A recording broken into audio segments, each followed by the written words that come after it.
आज बहुत बड़ा उत्सव होगा, क्या आप सब भी मेरे साथ प्रसन्न हैं? हाँ, मैं भी बहुत प्रसन्न हूँ। ऐसा प्रतीत होता है जैसे मैं बरसाना जाकर आई हूँ। और मुझे लगा जैसे मैंने साक्षात महादेव और पार्वती के दर्शन किए। मुझे प्रतीत हुआ जैसे मैं अपने माता पिता से मिल आई हूँ। और मुझे लगा कि मैं एक बाघ हूँ। कैसा स्वप्न था ये? परंतु सत्य में मुझे बाघ बनकर अत्यंत ही सुख मिला। सत्य में मैं बाघ बनकर इन सब गायों को खाना चाहता था।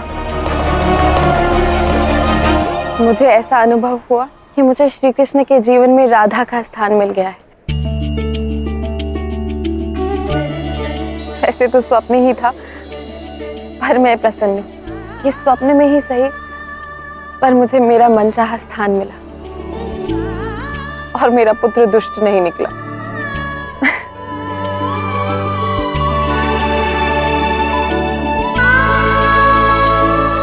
कान्हा ने अपनी एक ही लीला से सभी के हृदय को प्रसन्न कर दिया है। तो आप सब प्रसन्न हैं ना मेरे साथ? हाँ हाँ, हम प्रसन्न हैं। तो गो उत्सव की पूजा की तैयारियां आरंभ कर दीजिए।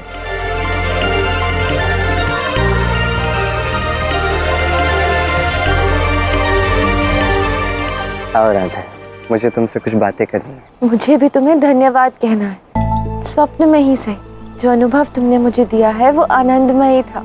किंतु मैंने क्या किया है? मैंने कुछ नहीं किया। चलो कान्हा, पहले मुझसे बात कर। आपको क्या बात करनी है? अरे आओगे तभी तो बताऊंगा ना। मुझे नहीं बात करनी है आपसे। क्या कर रहे हैं आप? बताओ, आप बताओ, छोड़ दीजिए।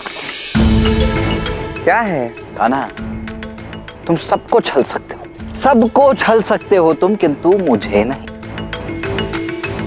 मैं भली भांति जानता हूं कि ये सब जो कुछ हुआ ना, ये स्वप्न नहीं था, ये सत्य में हुआ है। तो अब तुम मुझे ये बताओ कि तुमने ये सब किया क्यों? क्योंकि ईश्वर का कार्य है सबको उनकी वास्तविकता दिखाना, सत्य दिखाना। मैंने वही किया। अब देखिए ना, सांब जाम्बवती दोनों को अवसर मिला राधा का त्याग समझने का, उसका व्यक्तित्व समझने का। दुर्भाग्य की बात यह है कि जाम्बवती पुत्र मोह में इतनी अंधी हो गई है कि सत्य सामने देखकर भी उसे स्वीकार नहीं कर पा रही। वो दोनों तो सत्य में मूर्ख ही हैं कान्हा। यही होता है दाऊ। कभी कोई सत्य को स्वप्न समझ लेता है तो स्वप्न को सत्य समझ लेता है। कभी ये नहीं समझ पाता कि कभी कभार ये स्वप्न हमारी वास्तविकता का ही दर्पण होते हैं।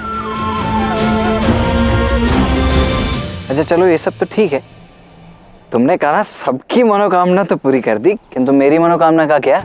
मुझसे तो पूछा भी नहीं अब तक। उसका क्या कर सकता हूँ मैं? आपने तो समय बताया ही नहीं। वो समय निकल गया है? हाँ, वो समय निकल गया। अब क्या कर सकते हैं? इतने विलंब के पश्चात कार्य थोड़ी ना हो सकता है। अरे पर भला ये क्या बात होती है कान्हा? अभी देखो, मैं मानता हूँ मुझसे देर हुई है मनोकामना मांगने में, किंतु देखो तुमने वचन दिया था मुझे मेरी मनोकामना पूरी करने का। दिया था कि नहीं दिया था? हाँ, मैंने वचन दिया था और मैं पूर्ण करने वाला था। तब आपको बोलना चाहिए था, अब नहीं। देखिए, मैं समझाता हूँ आपको। बात क्या है समझिए। समय बंद मुट्ठी में रेत की भांति होता है। हाथ से रेत फिसल जाए तो दोबारा लौट कर नहीं आती, जो कुछ भी कर।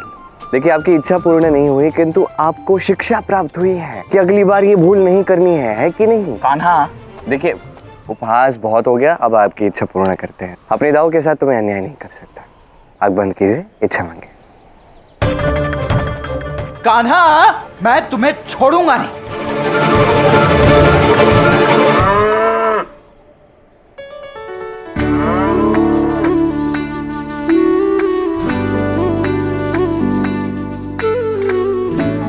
कृष्ण, देखो कितनी प्यारी है बहुला। इसके नेत्र देख रहे हो? कुछ क्षण के लिए यही नेत्र मेरे भी थे, और इन नेत्रों से मुझे बरसाना कुछ अधिक ही सुंदर लग रहा था, अधिक ही अद्भुत लग रहा था। ये सब भी तुम्हारी ही लीला थी ना? किंतु क्या तुम्हें ज्ञात है कि ये लीला मैंने किस लिए की? तुम्हें सत्य दिखाने के लिए, सिद्ध करने के लिए कि साम का हृदय परिवर्तन कभी नहीं होगा राधा। इसका पहला कारण ये है कि साम स्वयं ही उसके लिए कोई प्रयास नहीं कर रहा। तो उसका हृदय परिवर्तन करने का प्रयास तुम भी मत करो, उससे ये आशा ही त्याग दो राधा। हाँ, आज ये सिद्ध हो गया है। अब मैं उसे बदलने का प्रयास नहीं करूंगी। कह तो रही हो, किंतु मैं जानता हूँ कितना कठिन है ये तुम्हारे लिए, क्योंकि तुम सबका अच्छा ही चाहती हो, सबकी भलाई ही चाहती हो। फिर चाहे वो दुष्ट साम हो या हमारी प्यारी बहुला, ये गुण तुम्हारे स्वभाव में ही है राधे। देखो, मैं केवल इतना जानती हूँ कि जिसे भी मैं देखती हूँ उसमें मुझे तुम ही दिखते हो, और जहाँ तुम हो वहाँ मैं बुरा सोच भी कैसे सकती हूँ। जिस नर को इतना प्रेम मिल जाए वो नारायण ही बन जाएगा राधा। ये तुम्हारे नेत्रों का चमत्कार है, तुम्हारे प्रेम का चमत्कार है, जो हर जीव में, हर प्राणी में तुम कृष्ण को देखते हो। ये राधा का प्रेम है।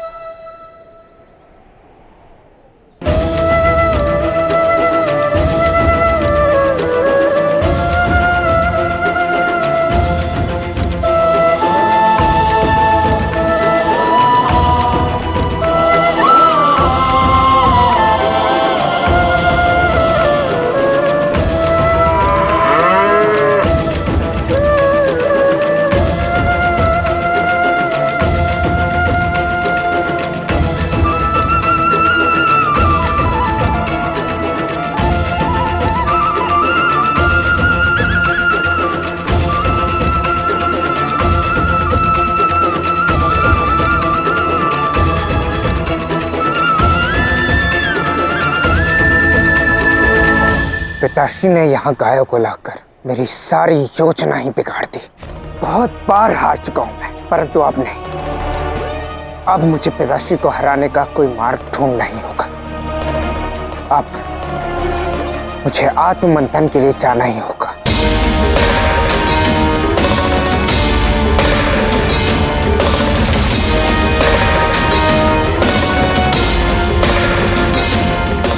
ध्यान रखना पुत्र।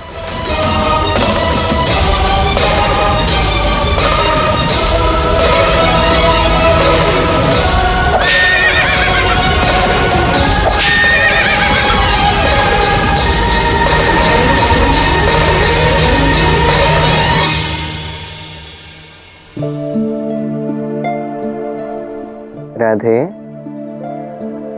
क्या सोच रही हो? कृष्ण, एक बात बताओ, अपने जीवन में कितना श्रेय दिया है तुमने मुझे। बहुला चतुर्थी का श्रेय भी तुमने मुझे दिया, और सदैव अपनी परम सखी कहते रहते हो।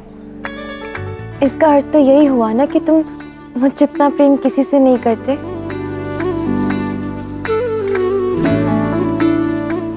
ऐसे अचानक ये प्रश्न क्यों? तुम्हें विश्वास नहीं? विश्वास तो है, पर तुम्हारे मुख से सुनूंगी तो अच्छा लगेगा।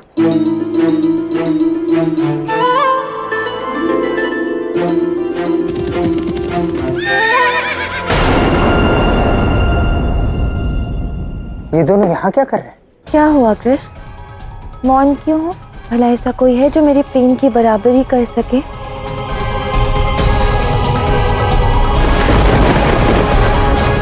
राधे, ऐसे प्रश्न मत पूछो जिससे बिना कारण समस्या खड़ी हो जाए। बातें मत बनाओ, सच सच कहो ना। यदि सच कहूंगा तो क्या तुम उसे समझ पाओगी राधे? भला ऐसा क्या है जो मैंने आज तक नहीं समझा?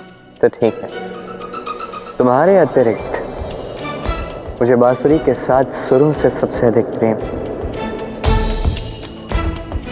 जिनसे बांसुरी की धुन छन के निकलती है। क्या आज तक तो मैं यही समझती रही कि तुम्हें बांसुरी इसलिए प्रिय है क्योंकि मुझे प्रिय है। तनिक बताओ तो, बिना मेरे प्रेम के इसमें से सुर कैसे निकल सकते हैं? मैंने तुमसे अभी कहा ऐसे प्रश्न मत पूछो। तुम और प्रश्न पूछ रही हो जिससे समस्या खड़ी हो सकती है। समस्या तो होगी ही। यदि कहते कि यशोदा मैया से अधिक प्रेम करते हो तो मान जाती, पर बांसुरी